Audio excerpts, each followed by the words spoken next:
No Ideas Original. Yo, thank you for agreeing to even come on and do this, man. Yes, sir. Welcome to the No Ideas Original Podcast. Yeah, I have a slew of questions to ask you because I feel like that you've had your hands in a lot of stuff that's like hip hop oriented. Okay. So much that as a dude who grew up in the Bronx, like I didn't realize that originally you were from North Carolina. How about that? Yeah. I'm from Greensboro. Yeah, Mhm. and I say that because you've had your hand in like a lot of Bronxite type stuff, like Original Flavor. Original I grew up in the Flavor. Bronx, yeah, so I could appreciate Original Flavor. Yep. Sporty Thieves. Yep. Like when you start talking about those kind of groups or whatever, like people knew them, but you a Bronx dude, you knew, Low, right? or whatever. So, yeah, what was the hip hop scene like growing up in North Carolina, and how'd you find your way from North Carolina to the Bronx? Man, I mean, the hip hop scene in NC, it didn't really hit till like the 80s, like 83, 80, 45 and up. It was dope, man. It was, it was mad colorful and fun, bro. Mad crews, different like the skate station to this place called a depot to the MC Square. It's just so many places and so many different memories I have about coming up doing hip hop at NC. I started in this group called the Busy Boys, and we used to open up for like all the major acts that came into town to perform at the Coliseum, and one of the main guys, I met everybody from Biz to Kane to Salt and Pepper, Houdini, Run DMC, everybody. But one of the main guys that really kind of like I connected with was Clark Kent. Mm-hmm. And he was the one that was like, yo, if you ever move to New York, look me up. Boom, boom, boom. And the crazy shit is when I moved to New York finally, after I, left the Busy Boys, Clark, he had the position at Atlantic Record as A&R. Right. So it's like, the stars and shit have lined up perfect for me. I made my little demo, gave it to him, and he signed us. And that's how Original Flavor started. Wow. Yeah, Wow, and prayers for Clark Kent right now. It seems like he's going through something medically, so he's sending prayers out to him. But so how'd you end up meeting the other members of Original Flavor? Wow. So when I first moved to New York, I was living in New Jersey, near the Newark East Orange area. And the guy who I moved with, he was actually the owner of the record label that started, that the Busy Boys was on. Mhm. And what happened was he moved to Inglewood where he met this guy named Jeffrey who had a studio. And he moved like into these fucking high-rise apartments in Fort Lee. And he said, yo, Ski, you're gonna have to stay in the studio. So I just lived in the studio. Mhm. And while I was living there, this cop came and he rapped and he had my first partner, Suave, with him. And he was like, yo, where you live at? Boom, boom, boom. And I told him, like, I live in the studio. This is my spot. Boom, boom, boom. He said, well, if you make me some beats, I got a studio over in Harlem, an apartment with a whole studio. I'm not living there. I'm staying with my girl. But if you make me some beats, I'll let you stay there.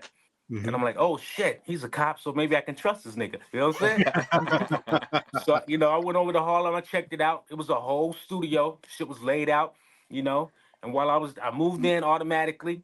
And while I was there making beats for him, that's when I started working on the Original Flavor project. Like I said, he came in, when I met him, he came in with Suave. And so Suave used to come by, the crib all the time while I was working on beats for him. And, Suave wanted me to work on music with him. But I said, look, we should just, form Voltron. You rap, I rap. Let me make the beats. Let's just form a group called Original Flavor.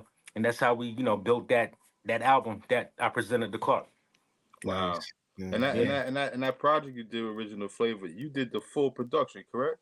Yeah, I did. Yeah, both albums. Wow, the full production. How was that? Like you put your skills, your melodies, your blends, your chops. Where did you learn? Where did you learn how to make beats? Where did that come from? When I was in Original Flavor, when I was in the Busy Boys, I was just rapping. But the guy who taught me how to make beats, the Rhythm Fanatic, he used to do all the beats. And when he wasn't on the SP 1200 making beats, I would just get on it, what I'm saying, and start fucking around. But I learned from him, watching him, actually operate it. So I always thought if you was a rapper or whatever, you made your own beats anyway. So I didn't even think I was being a producer. I just thought, You ain't connected too. Yeah, how else am I gonna fucking rap? You know what I'm saying? I need beats to rap to, so I had to learn how to use the equipment. And so when I moved to New York, Clark was the one who said, "Look, man, give me a CD with some beats on it, or give me a tape with some beats on it." And then he started selling my beats, and then that's when I kind of figured out the whole music production game, and the rap kind of took a back seat after that. Wow. Because in one of them beats, that's like, I said, the God got, is that Grover's from Sesame Street in one of them beats? Oh shit, remember that shit? Yeah, Oh this yeah, brother yeah, was yeah. chopping. You was chopping up something crazy back there, bro. Yeah, man. That's crazy. But who were your influences back then? Well, obviously Rhythm Fanatic, because he the one that taught me. My man Mark Spark from Wadesboro. Yeah, he was wild with it. My man Mixmaster D, rest in peace. Like all my guys that I came up with in NC, they really was my big influences. But obviously when I moved to New York, Lord Finesse, Clark, Right. Pete Digging in the Rock, crates. Right. you know what I'm saying? Yeah, everybody over there digging in the crates, definitely. Buck Wild, definitely, gave me some shit. Jess West, he was a big Jesse influence. West. Talk He was about that guy. yeah, he was a big influence on me. Damn, did I say Extra P? Extra P, definitely. Q-Tip. Damn, just that sound, man. It's That a sound. plethora. Yeah. Yeah. That boom bap was there, man. One of my favorite groups being from the Bronx is Digging in the Crates, Diamond D, Yeah. Showbiz. Them guys don't get mentioned enough. Showbiz is crazy on the beats, but and AG is my man too, man. Yeah. Some good stuff. Yeah, that whole Bronx energy, man. That's really what really, really honed my New York air.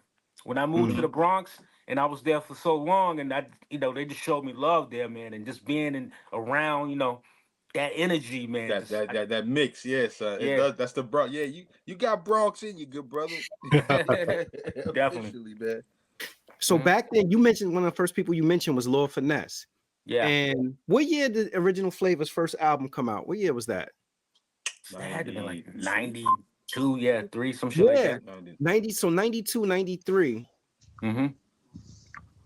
Lord Finesse in 92, 93. Was he the producer then that he is? Like, did people know? Because I remember I grew up the street from Forest Project, so I remember the first album was Strictly for the Ladies, Funky Technician, all those records and everything. You know, but I always felt like that was more like Showbiz, not Lord Finesse. But was Lord Finesse that producer back then that he is now? Like, because I feel like he didn't really start getting much recognition to probably later on. Maybe I feel like he started to get recognition after Big Joint with the Suicidal Thoughts, and then people was like, all right, yo, Finesse, get busy too. It was definitely later. I mean, when I first got wind of Lord Finesse, like I told you before, I was a rapper first, so I was a fan of him as a rapper. Because when I heard him rapping, I'm like, oh, who is this dude? And I was living in NC when I first heard Lord Finesse rapping. I'm like, this guy's crazy dope. And then when I moved to New York, and then come to find out he make beats too, and the beats was fire too. And I'm like, yeah. And then we had a good connect, man. He came to the crib a couple times, showed me some things on the SP. I showed him some stuff with some equipment and stuff. So we always had like a little geeky nerd bond when it came to the musical equipment and shit.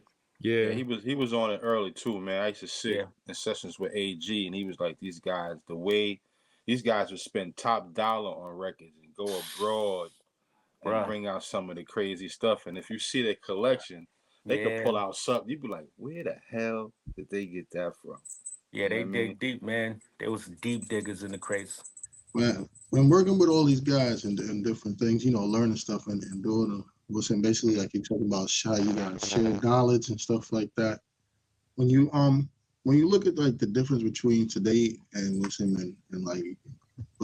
when guys really pioneer this is something. Are you a fan of analog or digital? Because man, you know what? I'm kind of like a fan of both. I started with analog, then I went full. I just jumped into digital, did that for a minute, and digital's cool. Makes shit a whole lot easier. But my love is analog. It's nothing like that sound. Right. So now I just kind of I mesh both worlds together. Oh, that's good, yeah, because it always seemed like analog seems much warmer or full. Oh yeah, digital. Definitely. Yeah, definitely, totally. When did you? I know you mentioned you said, all right, so you was like, all right, in order for me to rap, I got to create beats too. But when did you really have that moment that you was like, yo, I could do something with my production? Like, when was the moment that you was like, yo, I'm putting these rhymes to the side and I'm staying on these pads because I can really do something with my production? No more MC Will Skis. Yeah, you know what? Yo, when I was with the Busy Boys, I did like 2 songs on that album. I'm like, yo, I can make beats and rap too. I can do this shit. And like I said, when I moved to New York, I had no choice. I had to, make my own shit. I had my SP12 and I just moved up to NY and just working on music and writing rhymes, Yeah. But yeah, the Busy Boys, it all started from that, man. That was the whole platform of me, learning the equipment, learning how to write bars, learning how to create hooks, learning the whole song structure shit. And that came from working with the Rhythm Fanatic because, he was the guy who went to some college in Atlanta with Jermaine Dupri and learned all of this stuff. And when he came home, he showed us. Wow. Look at that. That's crazy. That's a day and age where people actually share information. Yeah.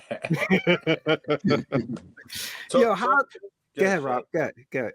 Now I was gonna say, talk a little about being from the Bronx. Everything is about originality, man. You have to be your own person. But talk a little bit about being original, but also having a propensity to be influenced by the greats to mesh who you are. Like talk about being yourself, but also pulling from those around you and then creating your own sound that's distinct.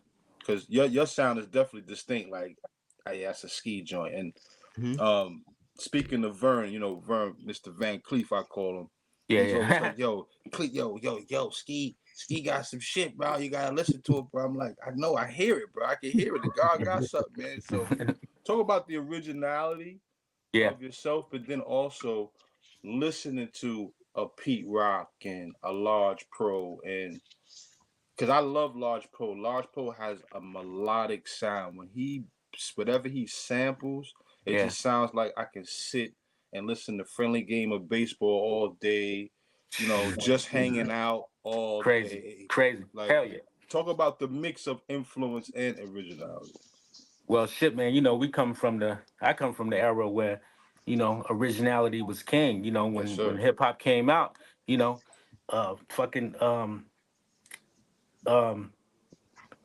I mean, not PMD, Public Enemy didn't sound like NWA. Tribe Called Quest didn't sound like so-and-so. Everybody had their own little thing. You feel me? Right. That's right. And that was the thing. Don't bite. Create your own style. Be original and come out. And it's funny because I was really forced. My hand was forced when I got signed to Atlantic Records. And we did the first original Flavor album.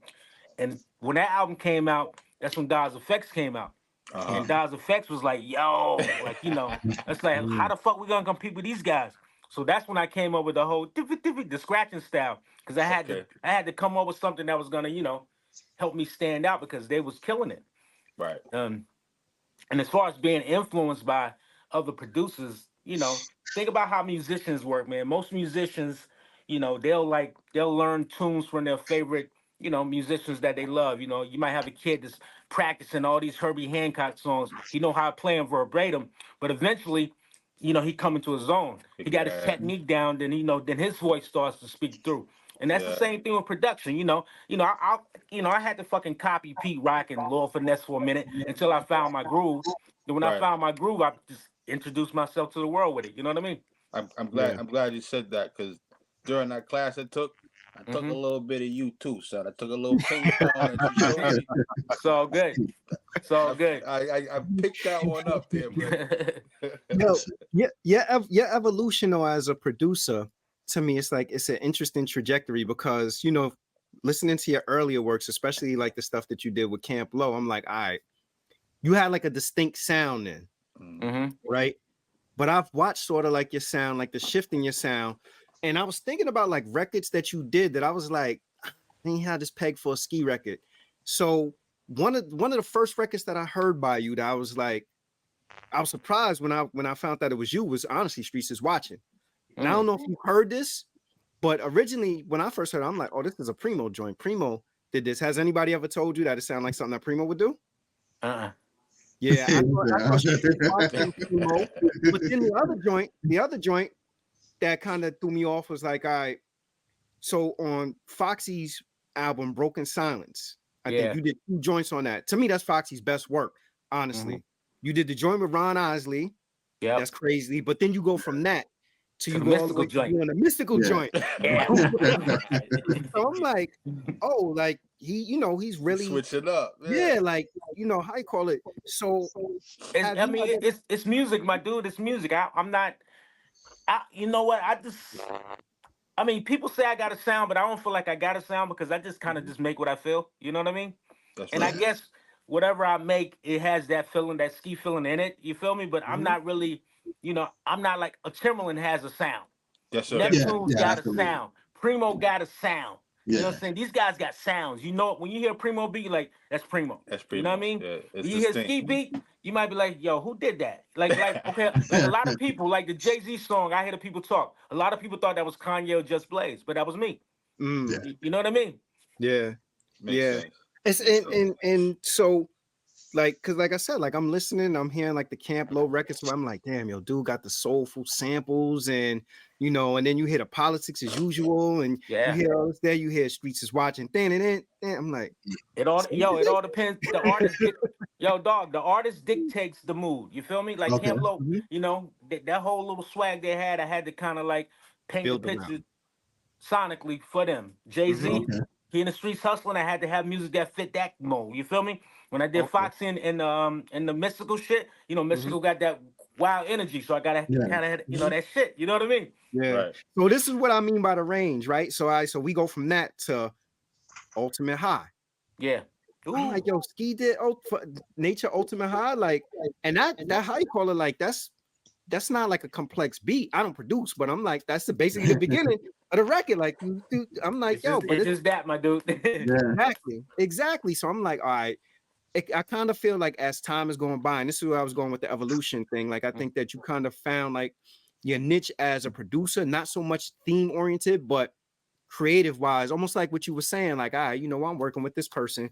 I got to get something for them that sound like this or sound like that. Like, how do you get to that from kind of being a producer that originally starts out with that signature sound where they like, like Ski, we got the soulful Camp Low type samples or whatever to Ultimate High. Like, what does that look like? That continuum of growth. Just listening to artists, growing up loving hip hop, listening to different artists, being a fan of all these different artists, and hearing all these different, sonic palettes that these other producers made for these guys. You just get an ear for knowing what type of music to make for which type of artist. You know what I mean? Like Currency, you hear the pilot talk. All Yes, sir. Yeah, pilot talk. Smoking music. You feel me? Because when I hung out with Currency, I'm like, okay, this guy's like a smooth Marvin Gaye type of dude. So I'm gonna have to, do some real melodic type, dreamy type shit for him. So that's the zone I got in when I did that shit for him. I was definitely gonna ask you about Currency. That's one of my favorite guys. But there's also another reach you went into. Talk about Quantum Shy. You did the Quantum Shy, and then also the project you did, Kaleidoscope. Oh, the switched on Bap shit, huh? Yo, man, I was like, this brother's everywhere. This is easy listening music. This is not even boom. Like Quantum Shy has, I don't know if you know Tar Bartman and Christine Elise, but one's on a harp, the other one's on a piano, and they got Ski in the middle, but so just on the drum. Oh yeah. Like, and then the Kaleidoscope joint too, which was something else too, man. That project looked like with Josh Andres and Eric Diamond, who was on the keyboard. Well, the Quantum Shy, I did an album called Switched on Bap a few years ago, and that was all done with an MPC and my modular synths. And I'm really into the whole modular synth, you know what I'm saying? Yada shit. That shit's mad fun. Matter of fact, we mixing Switched on Bap 2 right now as we speak. Okay. And I like that because it's experimental. There's no expectations. I'm not trying to, make a platinum joint. I'm just being creative, and just whoever fuck with it, they fuck with it. If they don't, it don't matter to me. You know what I'm saying? Right. That's right. And the Kaleidoscope thing, that was just, for the last couple of years, I've been learning how to play bass. So, they invited me to play bass on these records, so I'm just playing the bass lines on it. But it's cool, I'm vibing with musicians now, and I'm learning more about music. Now when I hear samples, I can approach it a different way because I really understand chord progressions, the notes, everything. I understand why this music is ticking the way it's ticking. So now when I want to create a certain type of sound from scratch, I can grab the bass and create it myself. You know what I mean? How about that? Yeah. That's dope. How about that? Yeah, y'all. So it seems like just listening to you, it's really like a creative, artistic type of way. So you go into it and you like kind of get to know the person and get to know the environment, and you build the music around the character. So exactly. How did you start to do that? Because I know there's a lot of people that just make music. That's because that's how I came up. It's purposeful. That's how I came up. That's the only way I know how to do it. That's when we was with the Busy Boys. That's how we did it. They knew me, I knew them. We created from that. And every crew and every person I ever got with that I really did some cool shit with, I sat down with them. I hung out with them for a couple of months before we even started the whole creative process. Nowadays, cats are like, yo, send me a beat. Yeah, I was going to ask you. Rob, I was about to ask you. So how do you think that works out today? I mean, sometimes you get lucky and somebody really nail it with the pen, but a lot of times it's like, nah, I wouldn't have did it like that. I wish I was in the studio with you. I would have told you to do it like this or do it like that. Yeah. Yo, you speaking to Rob's heart. Rob is I was taught by the sensei Beatz right here, bro. This brother, he had you sitting there, he get you warm, you're sitting in the studio, and then he throws you a sample, like, work with that. Now just feel it out. Find your signal, find your vibe, find your melody. Yeah, that's what I learned from that class, man. That class helped me out a whole lot, bro. It seems like it's about the relationships, the relationships that you build, and the way you get to know people is the way you start to understand, and it's more like, listen, that's a real collaborative as opposed to what it is now. It's like it's a guy here, some other guy on the other side of the world. Yeah, you just sending the music and you hoping for the best. Yeah, I can't stand that, bro. I can't stand that. It's all about the energy, man. Energy is super important when it comes to creating. That's a fact. I want to go back to what you were saying about now, like you beginning to understand more about music theory. Has that got in the way of any of your creativity? Oh, hell no. That shit just boosted my shit up to the next level. Rhythm wise, I'm in I hear shit in different pockets now with the drums because I'm playing the bass, and the bass is a percussion instrument. And that teaches you all about the time and the notes, whole notes, half notes, quarter notes, yada, yada, yada. So now I'm approaching, it used to be linear. I used to just hit beats like 1, 2, 3, 4. Now I'm hearing shit like, and I can just and I add shit all over the place. You know what I'm saying? And the rhythm is different, and it feels more superhuman now when I'm creating the poster back then. You know what I mean? Now, do you think it would have been different had you would have learned theory first before you actually learned practice? I think so, because like my mom and my younger brother, they both play piano. But when I ask them to play, like if I play a track and I'm like, yo, add something to that, they don't know how to do it. They don't know how to create. You know what I'm saying? They used to reading music and doing things like that, but it's hard for them to catch a vibe. You feel me? So coming from the, the production side of fucking with machines and, always creating, and when you add the instruments, it's easier because you know what you want already. Yeah. But that's not all musicians. That's just my mom and my brother. They no. You hitting on something, because I think that a lot of times with music being from Phil, like if you're a person that you're classically trained and you learn theory first, it's kind of hard to make that shift to Phil. But if you started from Phil and then you actually learn theory, it kind of takes you to another level, because now you like you just said, like, oh, now I understand, I could do this, I could do that, or whatever it is. But I think the other way around, it could be very difficult, because you like, nah, mathematically or musically, or my music knowledge tells me this is supposed to be this way. Yeah, think about all the, like, most musicians, when they learn how to play instruments, they're not thinking about producing and making beats. They're thinking about, they reading music. You feel me? They playing with the piano teacher showing them, and they reading that. If they go to a recital or something, they got their music sitting right there and they playing shit. So they ain't thinking about creating. They, they playing with somebody else created. But you put them in a different environment where they have to, like, go off the cuff. It's kind of hard for them, unless they just a creative ass motherfucker. Yeah. And I know a bunch of musicians that can. You get them in the studio, they're gonna get down. Wow. All right. So speaking from the point of creativity, like, do you need to actually be a person who touched the pads to be considered a producer? Excuse me? Do you actually need to be a person who touched the pads to be considered a producer? Nah, not really. I mean, if you got music in your head and you physically can't, and technically can't get it out, but you can explain it to somebody, you could still be a producer. I mean, I ain't mad at that. You know what I mean? And what's the difference between a producer and a beat maker? Producer can just take a song to the next level. A beat maker might give you like a nice 8-bar loop, no changes, no nothing. Sounds dope, but he don't know where to go next. A producer's gonna give you the intro, the breakdowns, the choruses, the bridges, the whole shit. They're gonna tell the artist how to do it. They're gonna tell them how they want the song to sound. Boom, boom, boom. Okay. That's right, bro. Now, who's a great producer and who's a great beat maker? You got put on the spot right there. And yo, hold on, Ski, before you say anything. Let's be clear, there's nothing wrong with just being only a beat maker. There are people that are great beat makers. I'm not saying this to diminish anybody's production. I'll put the disclaimer out there. This is not to diminish anybody's production. Nah. I mean, most guys I know are producers, but I mean, obviously, there's a lot of beat makers. Like I meet a lot of beat makers in my dojo classes. Cats just getting into the game, just trying to get their shit together. And I'm not mad because I was a beat maker. You feel me? Mm-hmm. Everybody starts off as a beat maker. You have to learn how to make the beat, and then once you started, hearing other records and saying, "Damn, okay, I need to make my shit change, or I need to do this and do that. My shit's just doing this, and nah, we gotta, then you start to figure it out. You feel me?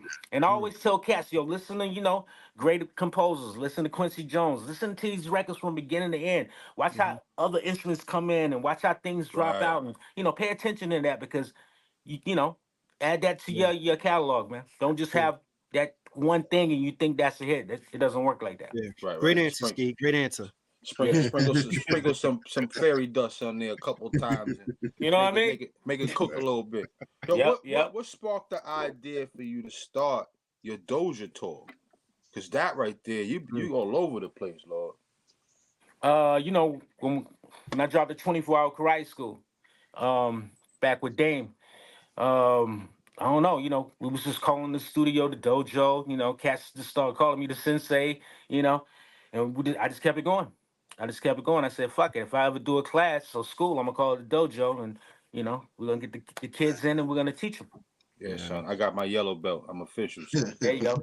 So I just want to, go back, kind of got like a twofold question with the production thing. So I think one of the things with him, it seems like to be able to get to a point to be a producer as opposed to a beat maker, maybe it's the relationships you have or the collaboration you share. Have you ever read into like where it was in a time where you and the artist just had a complete different vision as to what this should sound like or what this should be? Oh yeah, you definitely gonna have those moments, man, when you and the artist don't agree on a certain vibe, a certain energy. And but somebody gotta bow down. It's either gonna be you or the artist. And sometimes I'm wrong. The artist's like, I'm telling you, they'll do the joint. And I'm like, you was right. That should sound dope. And then sometimes I'm like, nah. And then I'm like, yo. And they be like, yo, you're right. You know what I mean? And, give or take. And I think what's in I watch like a lot of videos on YouTube about some of yours and different things or something. And there's a question that you always hear about and you always see.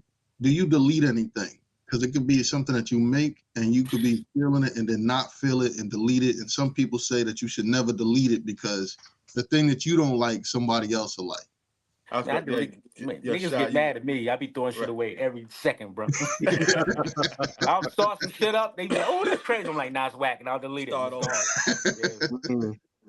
It's funny he asked that because I was going to ask was there anything that you less approved in production where someone said, yo, nah, give me that. I'm a rock with that. I like that. And it becoming a hit. 22 Twos, Jay-Z. I hated that beat. Wow. I'm like, you want to rap to that shit? And he was like, yeah. I'm like, all right, take it. I hated that. But he did it anyway. Yeah, he knocked that one out. He knocked that out the park. Damn. Definitely knocked that out the park. Your relationship with Jay-Z came from what? From Dame managing Original Flavor? Yeah, Dame was managing us, and Clark, he got introduced to Jay-Z through Fresh Gordon, and Clark introduced Jay to Dame, and then Jay started rolling with us. And then while he was rolling with us, I'm listening to this kid rap, and I'm like, damn, this nigga's better than everybody I know. And so, I just started making beats for him. We just started, just creating. Yeah, yeah. I mean, I don't know. Like in the hood, we kind of feel like from the Bronx, Can I Get Open? And you guys, what y'all set it off with, Jay kind of took it and ran with it. Yeah. That's it is what it is, I guess. You did In My Lifetime also, right? The original, yeah. Yeah. Damn. That was the first song I ever did for Jay. Yeah. Oh, okay. Not I'm feeling it, or was it? No, feeling it was Nah, yours. feeling it, right? But you did feeling it too. But in my lifetime, remember the joint? What's the meaning? That joint, right? Nah, that's Not the that that's the remix. That's Clark did that one. I did the original. In my lifetime, I gotta I see need a whole lot. Yeah, I did And that that one. kind of give me like, can I get open vibes? Kind of. In my lifetime, I gotta see. Yeah. Damn. So, what led to you? I guess if a person is interested in attending the dojo, like, what is it? What's the criteria? Show up. Yeah, basically, I mean, they can't be a complete novice and don't know how to, work their equipment. I really look for students that, kind of know their way around their equipment, and what they looking for is just some extra added tools for the tool belt. You know what I mean? Okay. And yeah, that's it, man. Just follow me on the gram, and I'm trying to do it every month. We got the spot in Brooklyn. I do it there every month for 2 hours. I give them some jewels, and we just touch on different things every month. Right. Yeah. That's right. I think I was the only one in your class with an iPad. Yeah. On my koala, and I think I surpassed. I did all right, man. You did good, baby. What goes into, which I love, what goes into you putting together your smack packs, your straight out the boxes, all your packs? Because I got smack pack 5, 7, 9, 10, 11, 17, 18. 19 is my best one. That's a London October joint. Yeah. I pulled some crazy sounds out of that one, man. What goes into compiling them sounds and them loops and them beats and them just everything, bro? Yeah, the smack packs, man. That series, it's like, it started with me just doing it, like volume 1, 2, and 3. I think that was just me. But then I said, you know what? I'm gonna turn this shit into like an art gallery. I'm gonna start curating. I'm gonna start finding guest designers. I'm gonna start to find kids who want to get into the whole sound design game and get them a shot and throw it in a pack. And a lot of cats from BizKel to it's a lot of dope guys that's out now that started from the smack pack. Yeah. There's a lot of them in there, and I'm loving it because I'm like, ooh, I'm like a kid in the candy store. I hear these sounds. I'm like, yeah, son, I can play with these. The smack pack, man. That was during the pandemic, man, when nobody knew what was going on. That shit just, you know how God just be like, hey, why don't you try that? Yeah. And that's what happened. But now, we got the straight out the boxes. I'm still going with that. But I think right now my main baby is this sample overload, because the way I was telling the story on my Instagram when I first met Biz Markie, he was like, yo, if you want your drums to knock, you got to distort them in the SV1200. You got to overload them. And I didn't know what he was talking about. So, one day I just said, fuck it, I'm going to, just fucking turn the gain up and see what happened. And the drums was knocking. And I'm like, oh, shit. So the whole pack is all about overloading the drums and just giving me that real dirty, hard, them hard drums. So if you ain't got the sample overload, get that pack. Get volume 1 and 2. I'm working on 3 now. Take notes, Yada. We got to get busy, Yada. You know what I'm saying? I feel like a lot of Lil Finesse drums, like I've heard Lil Finesse drums like that. Like, what's the joint that we always talk about it that Lil Finesse did for OC? Is it Jewels? What's the joint? Ding, ding, ding, ding, ding, ding. Is that Jewels? It's on I know it's on a Jewels album. And the record may be Jewels, but I hear a lot of Lil Finesse drums really sound like that, like really, hard, like you know, how you call it? Like I don't know. I feel like Lil Finesse is underrated as a producer. So I was surprised when you said Lil Finesse. I'm like, Lil Finesse? Because my mind went to back then. I'm like, what was Lil Finesse producing really back then? But then if you think about it, didn't Lil Finesse probably do like, that was Primo did. Funky Man. Primo did a lot of stuff for Lil Finesse back in the days. I mean, niggas who was in the know knew. I mean, look, Dr. Dre had Lil Finesse in LA working with him. That's right. People knew. Yeah, he was there. Producers knew. You know what I'm saying? Yeah, that's true. Yeah, that's how you call it. Yo, the beats that you had that appeared on Reasonable Doubt, those were beats that you crafted specifically for Jay-Z, or those was beats that you crafted while you was working on Camp Low projects? Those were for Jay. The wild shit was, the only thing that wasn't for Jay initially was Dead Prez. I had made that beat and Mace rapped on it first. Oh wow. Yeah. Get out of here. Yeah, Mace, he rapped on it when he was Murder Mace. But you know, they didn't like the track. Then I played it for Jay. You know, he did his thing on it, obviously. Yeah. Mm-hmm. I'm trying to envision Mace on their presidents. Now don't think Bad Boy Mace. You gotta think Murder Mace. You got to think Murder Yeah, Mace. but I'm just Mace is nice. Mace I is know, nice, I like them better back then, to be Yeah. honest with you. But I'm just envisioning them like with the tempo and versus, I don't know, maybe because I never heard it and I only heard Jay-Z on it. So it's, Yeah. Damn. It's crazy. So even in Politics as Usual too, like that was, because in my mind, like, damn, this is all kind of fit in with like the Camp Low vibe to me. Yeah. Because I was working on those albums at the same time. Okay. Yeah, so Low was always in my house while I was working on shit for Jay and doing shit for them. Matter of fact, when I made Politics, they was mad at me for Politics because how you give him all the good shit? and then that's when I came up with Lucchini. I had to find some of the same kind of horns. Oh man, Yo, you knocked that one out the park, bro. Yeah, so I called the Lucchini joint for them, and they was happy for that one. Yeah. Bro, I've seen you work on I don't know how many different pieces of equipment. Shit that glow in the dark. You got something that look like the old operator with plugs and the shit. Oh, yeah. This guy is like MacGyver. Name your top 3 pieces of equipment you love to work on. Number 1, SP1200. Number 2, MPC. I like the MPC Live. I ain't gonna front. Number 3, probably right now I'm fucking with this little the KO is dope. I like the KO from Teenage Engineering. You like that? Because I bought, you made me buy that. I went to take class. I ended up going to buy that. I already got that. I ain't opened it up yet though. Nah, open that shit. That shit is crazy. And the push, the Ableton push. I love that shit. Okay. Oh, and the 404 is dope too. but my main thing is the SP and the MPC. I know those are like tried and true. I can get shit done quick. No problem with those. Yeah. Yeah, I'm looking to get the MPC keys because I want the keyboard. I want the keyboard on there too. So yeah, that shit is dope. Yeah, you got me spending money, brother. For real. So what's your thoughts about people who produce that because I know people make beats like on their phone now. I know Rob said he used an iPad. But I got Koala on my phone. I wish I could let you hear some shit, but I can't. I'm not at home. But on my phone, bro, the Koala joint, you can easily sample. You can pull something from YouTube. I pull stuff from Spotify. There's Koala's a beast. Man, there's so many little different things that you can do on there, and you can split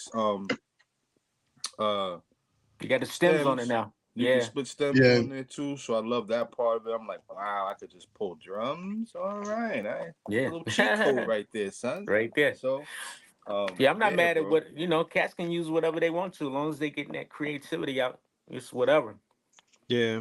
You know what was interesting to me, like looking at the work that you did for to go back to Jay-Z, from Jay-Z doing like the Streets is Watching and just doing the work on Jay-Z projects, for him to go to Volume 2 Hard Knock Life and not have you in on that project. Like, did you make anything and he didn't select anything, or he distinctly wanted to go in a different direction? And I mentioned that because I get a lot of pushback. A lot of people swear to me that that's Jay-Z's best album.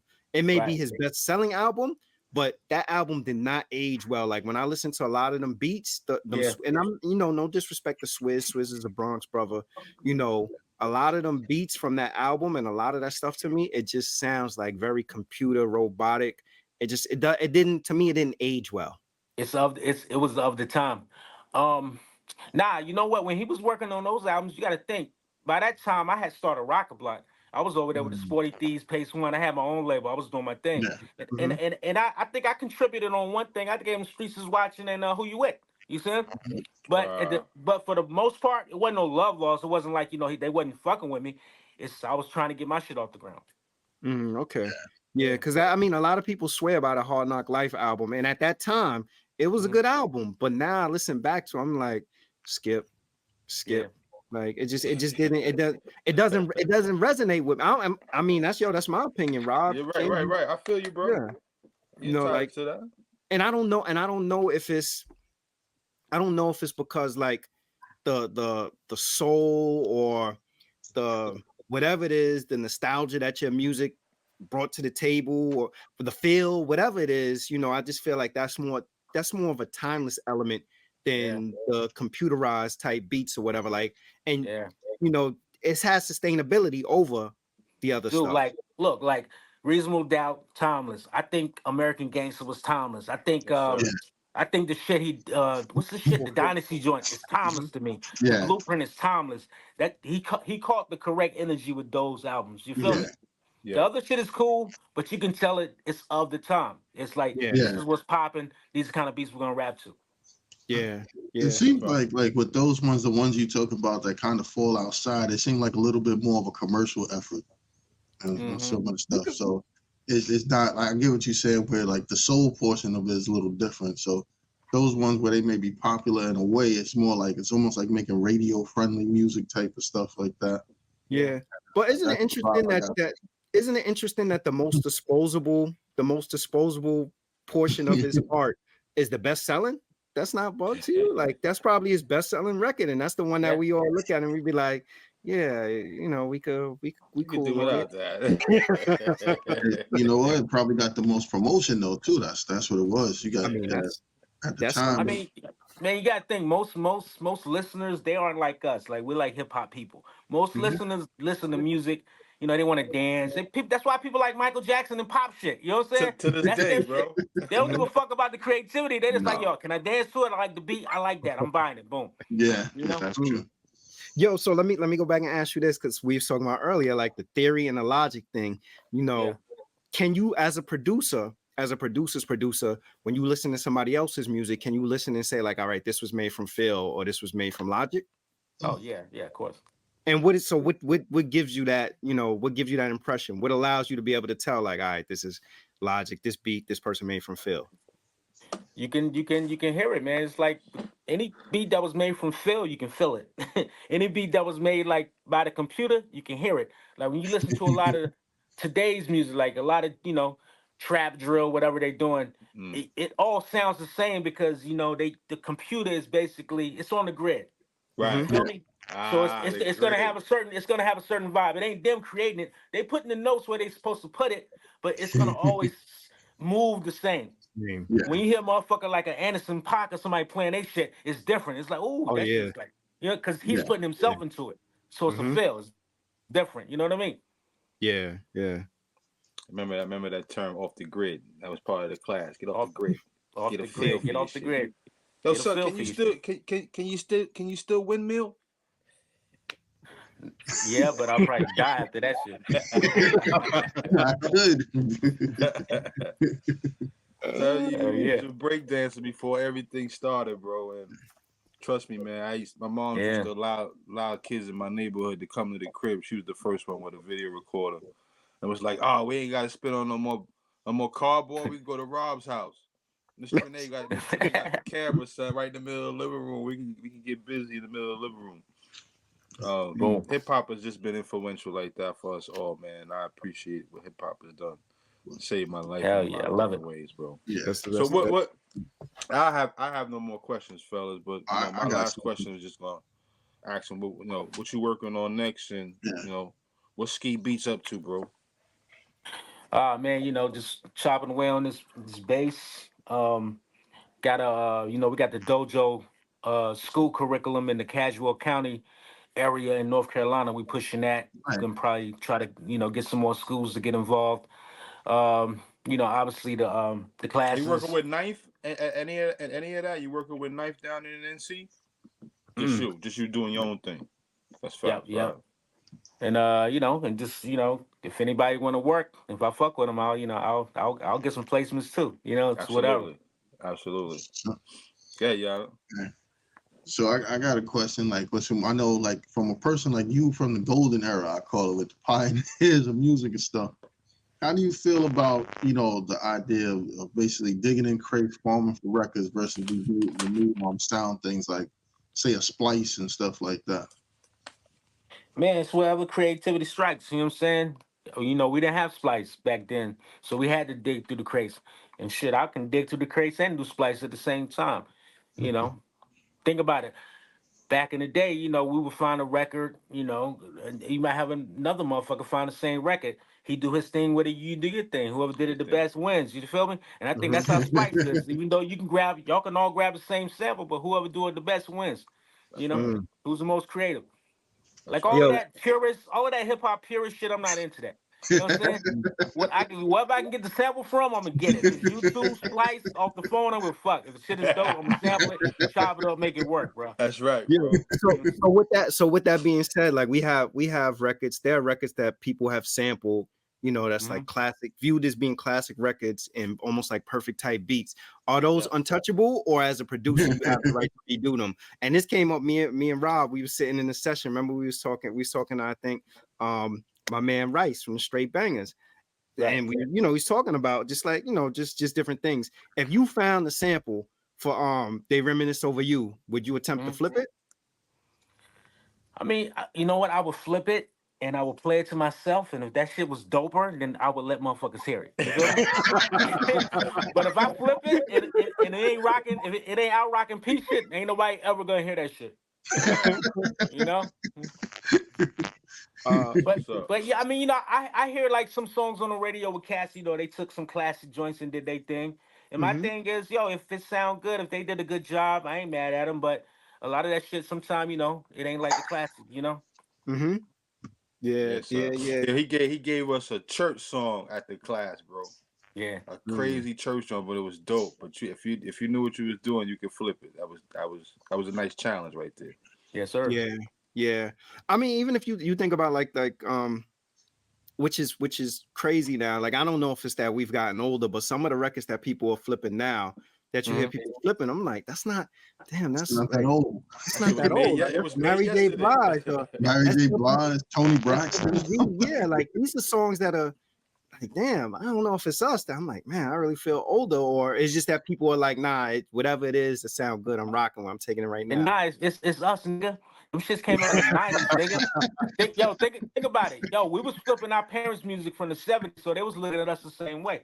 So now we're our parents. The 90s is the 70s. Yeah. The 90s is the 70s. How about that? Oh man, yeah, dude. Some of the stuff people flip, I'm like, damn, that was out like 10 years ago. Like 20 years ago, nigga. Yeah. Have some dignity.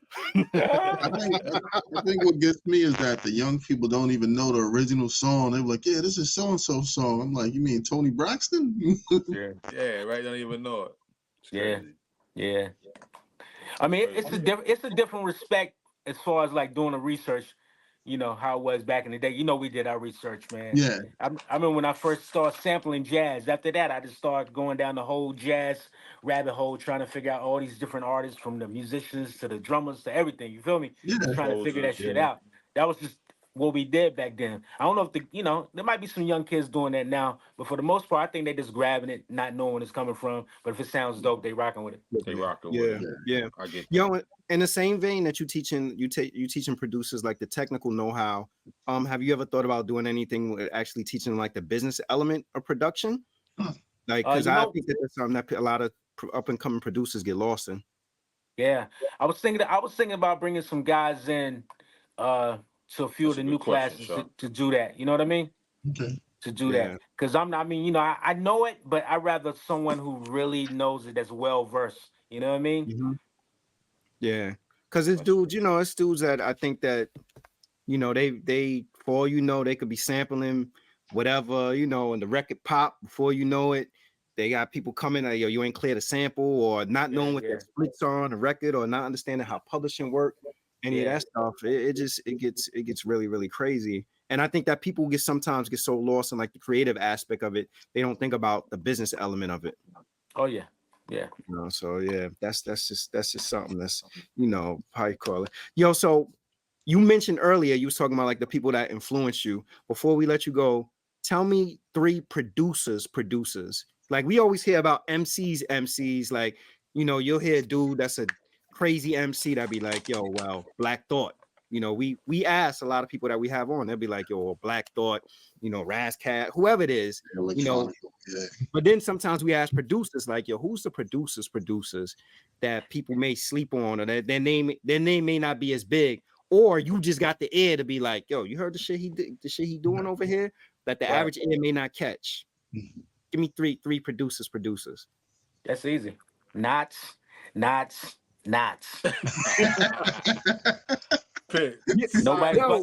fucking with Knots. He's an alien. You heard Knots. You know his shit. Yeah, crazy. I heard shit. Yeah. Yo, we had this cat Saga on. Saga 718, and Saga was talking about that he did some work with Knots before too, and he was bigging up Knots, like, yo, that Knots is a crazy producer. Knots is crazy. I love Tola. I love Crisis. There's a lot of guys. Yeah. You know, Crisis is crazy. Knots is crazy. Soundtrack is crazy. Theory Hazard is crazy. It's a lot of crazy kids out there. Yes, sir. Yeah. Yes, sir. So what is it that the producers, what is it that the producer knows that the average listener don't know that makes these people, you know how you call it, like bigger than the average ear? I mean, they spark inspiration. You hit them, you want to just go turn your shit on and make some shit like, nah, fuck that. This nigga's on my ass. Let me get my shit right. You feel me? That's what they do. Every time I hear they beats, I'm like, these niggas, they can't be serious. This shit is ridiculous. I'm fucking whack. I gotta get my life right. You feel me?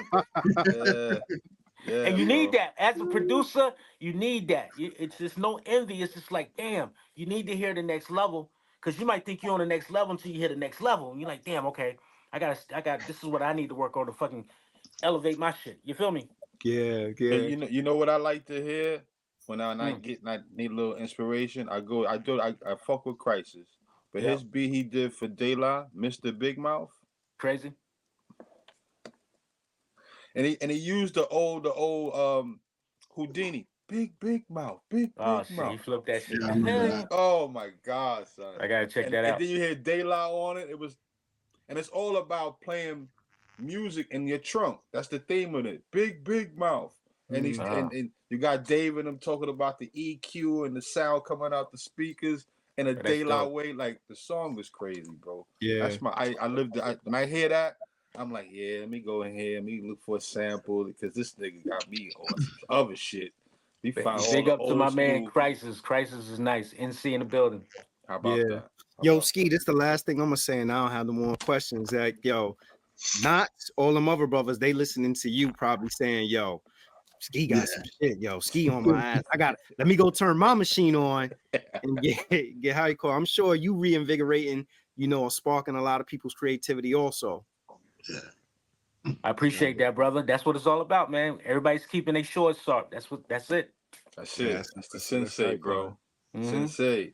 Yeah, man, bro. I appreciate you, bro. So we got your IG. We got your IG at the bottom of the screen. Is there any other way, like, if people want to get in contact with you, that they could get in contact with you? Nah, just hit me on the gram. That's it. Hit me in the DM if you want to work or whatever. You got me.